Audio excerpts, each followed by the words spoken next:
Mikel, in your TV interview, first and foremost, you must be very disappointed with the performance. But in your TV interview, you say it's the first time you've not played as a team.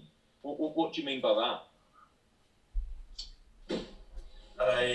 I don't feel like we were the team that we're supposed to be.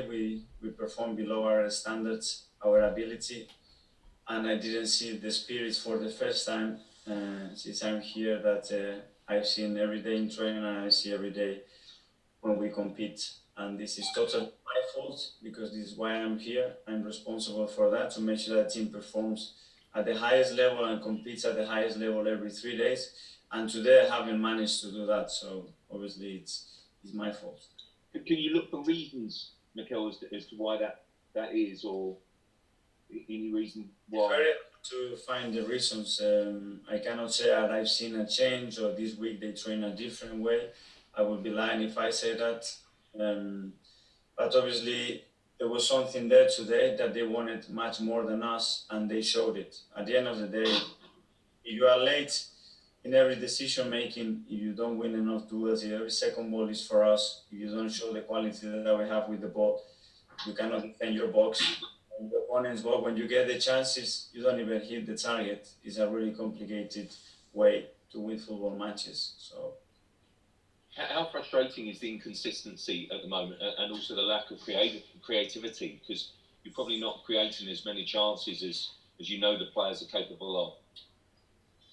Yeah, but that's something obviously that we have to improve, and when we create them as well, we need to be more ruthless. But again, I wouldn't like to appoint anybody. I'm saying that today it wasn't about that. It was about how we went about the job and who we were as a team, and where we were transmitting as a team. And I didn't like it from the first whistle, the way we conceded, and I still got away from the goal with the VAR and afterwards. And it's just not good enough. Hi, Mikel. We saw Pierre didn't have a single shot in the game. He's only had 10 across all 8 Premier League games so far this season. But with his goal scoring record in the past, do you need to start getting him into positions where he is more involved, and how do you go about doing that? Yeah, but that's a team function, and that's a collective thing that we have to do more. We certainly are getting in some situations. The end product obviously is something that we have to improve, and about his position and his movement and where we can find him, of course, we can talk about it is the right or the wrong place for him, but when things were working and he was scoring, that debate wasn't there. What is certain is that with these numbers, scoring this amount of goals, it's impossible to be fighting with the top teams. So we have to maintain the numbers that we had defensively in our organization, and for sure we have to improve our numbers attacking wise if we want to be challenging there, and if you want to be consistent winning football matches, for sure.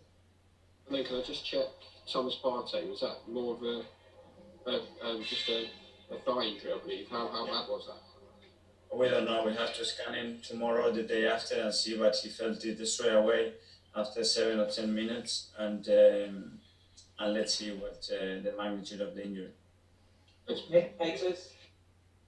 Hi, Mikel. You stuck with the same team that did so well at Man United last week, and then the change is dramatic today. Does that mean you have to rethink what you think your best lineup is? Yeah, but sometimes when you see the boys play the way they played 7 days ago, not 70, 7 days ago, and you see them play today, is the beauty of this sport as well. And unfortunately, you cannot take anything for granted, and things change really quickly.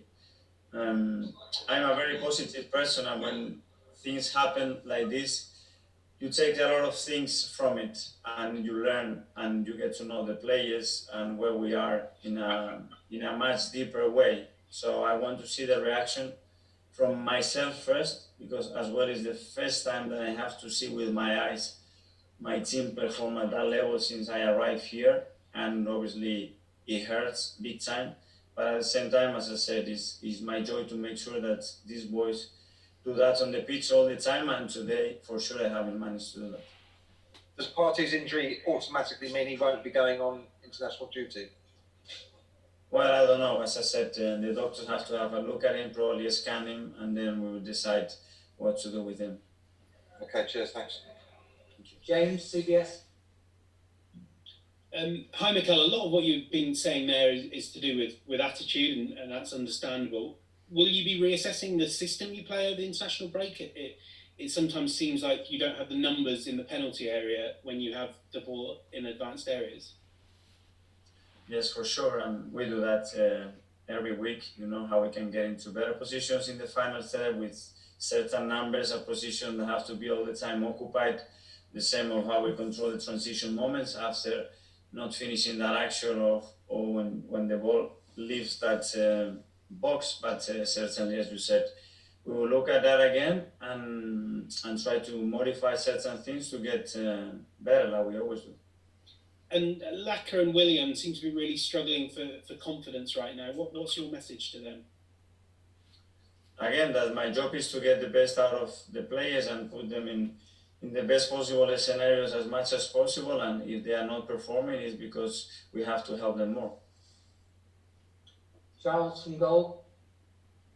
Hi, Mikel. Just a little bit more on Laka and Willian there. I think obviously Willian hasn't contributed a meaningful goal or assist since the opening weekend. Laka hasn't scored since the end of September. Does it just feel like time now that you've got to try something new in that front three? If it is moving Auber in, or if it is bringing Pepe in and giving him a good run of games now, is the time sort of come to change things now, just to try and get the team scoring again? We will consider those things when we looked back at all the games that we played since the last international break, and it will depend who is in good form, who is in good spirits, how the boys react after that defeat as well, and we'll try to make the right adjustments. You must have been tempted tonight to start with Nico after his goal and assist in midweek. Yeah, but me personally, more than just the stats, I looked at many other things. If we just focus on that, of course, there are certain players that have to play yes or yes, and we looked at other things as well without obviously forgiving or forgetting, what you mentioned. Thanks. Last one, Ashley Priest. Hi, Mikel. How impressed were you with Aston Villa today, or was it just down to your players having an off night? Yes, I said to him, congratulations to them and big credit for the way they've played. I've seen them a lot in the last few days, obviously, and some of the performance they put in, they were top draw. And when you are not at the races and this team is at their best, they have the quality players to help you, and I think they were really good tonight. Thanks, Mikel. Thanks, everyone.